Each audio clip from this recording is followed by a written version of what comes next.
Hi hello friends. तर आज ना स्वतःच्या हाताने केसांना मेहंदी कशी लावायची, जास्त लांब केस असतील तर स्वतःच्या हाताने स्वतःला कशी मेहंदी लावायची ते चला आज मी तुम्हाला सांगते. तर मेहंदी कशी भिजवायची आहे त्याचा मी शॉर्ट व्हिडिओ टाकला आहे, तो तुम्ही नक्की बघा. तर चला मग सर्वात आधी केसातला पूर्ण गुंता काढून घ्यायचा, ज्यामुळे केस मेहंदी लावताना तुटणार नाहीत. पूर्ण केसाचा गुंता काढून घ्यायचा सगळ्यात आधी. नंतर हाताला हँड ग्लोव्ज लावून घ्यायचे. यूज अँड थ्रोचे ग्लोव्ज वापरायचे, कारण काय होतं हाताला कलर लागतो, मग तो हाताला कलर वगैरे स्वयंपाकात जातो. त्यामुळे मग यूज अँड थ्रोचे मेडिकलमध्ये 10-20 रुपयाला हँड ग्लोव्ज भेटतात, ते आणायचे आणि ते हातामध्ये घालायचे. मग चला आता केसांना मेहंदी कशी लावायची तर ते मी सांगते.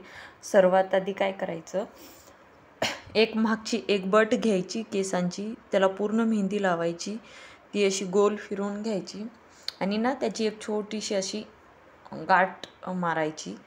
ती गाठ मारून झाली की मग दुसरी बट घ्यायची, त्याला अशी छानशी अशी मेहंदी लावायची. सगळीकडनं पूर्ण केसांना मेहंदी लागली जाईल अशी काळजी घ्या. आणि एक अशी गोल अपोजिट साईडने घ्यायची आणि गोल फिरवायची. म्हणजे ह्या साईड उजव्या साईडची बट घेतली तर डाव्या साईडला फिरवायची आणि डाव्या साईडची बट घेतली तर उजव्या साईडला फिरवायची.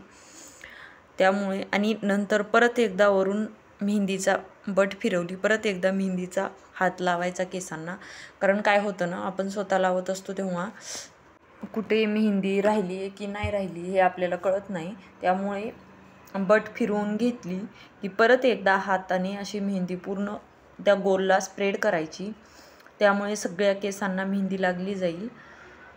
असं एक एक करून सगळ्या केसांना मेहंदी हळूहळू एक बट घेत अशी पूर्ण केसांना अशी स्प्रेड मेहंदी करत जायचं, पूर्ण मेहंदी लावत जायचं.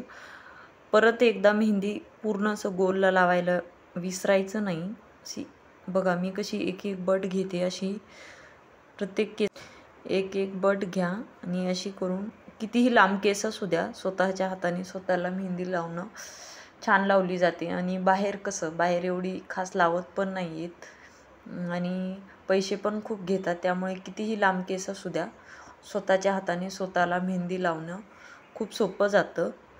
आणि उन्हाळ्यामध्ये तर एकदा तरी मेहंदी लावली पाहिजे, कारण उन्हाळ्यामध्ये शांत वाटतं केसांना मेहंदी लावल्यावर. त्यामुळे नक्की असं करत संपूर्ण केसांना तुम्ही मेहंदी लावून घ्या. मेहंदी परत लावायला वरून एकदा लावायला विसरू नका. असं करत पूर्ण केसांना मेहंदी लावून घ्यायची. मेहंदी लावून घेतल्यावर कमीत कमी 3 ते 4 तास तरी केसावरती मेहंदी राहू द्या. 3-4 तासांनी सुकल्याच्या नंतर केस धुवायचे. 3-4 तासांनी असं मेहंदी लावल्यावर डोकं शांत राहतं. अशा प्रकारे मी सर्व केसांना मेहंदी लावून घेतलेली आहे. नंतर मी केस धुतले, चांगले स्वच्छ पुसून घेतले व सुकवून पूर्ण केसांना हेअर ड्रायरने हवा मारून पूर्ण केस मी सुकवले. आणि त्यानंतर काय करायचं माहिती आहे का, पूर्ण केस पूर्ण सुकले की संपूर्ण केसांना तेल लावायचं. तेल हे जास्त लावायचं, खूप जास्त तेल लावायचं. प्रत्येक ह्याला पूर्ण केसांना तेल लावायचं धुतल्याच्या नंतर. आणि साध्या पाण्याने धुवायचे केसांना लगेच शॅम्पू करायचा नाही. केसांना शॅम्पू हा दुसऱ्या दिवशी करायचा. बघा आता मी पूर्ण केस सुकल्याच्या नंतर पूर्ण केसांना तेल लावून घेते. सगळीकडनं तेल लावून घ्यायचं केसांना. केस सुकल्याच्या नंतर तेल लावलं ना की हा कलर केसांचा जात नाही जास्त दिवस तरी.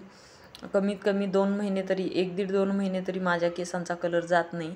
आणि मी वर्षातनं शक्यतो एकदाच मेहंदी लावते.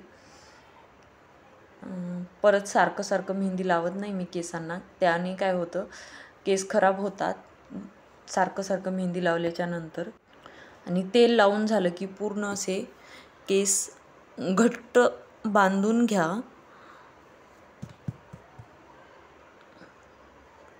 आणि दुसऱ्या दिवशी एक पूर्ण रात्रभर ठेवायचे तसेच केस आणि दुसऱ्या दिवशी सकाळी केस वॉश केले. बघा मी दुसऱ्या दिवशी केस वॉश केले आणि पूर्ण सुकवले. थोडेसे ओले आहेतच अजून पण त्यानंतर बघा असे केस झालेले आहेत माझे. तर कसे वाटले तुम्हाला नक्की सांगा. खूप छान मेहंदी 3 कलर वापरून 3 वेगवेगळे पॅकेट मेहंदीचे वापरून मी ही मेहंदी तयार केलेली आहे आणि त्यामध्ये काय काय टाकलं हे पण नक्की बघा शॉर्ट व्हिडिओमध्ये. चलो बाय बाय.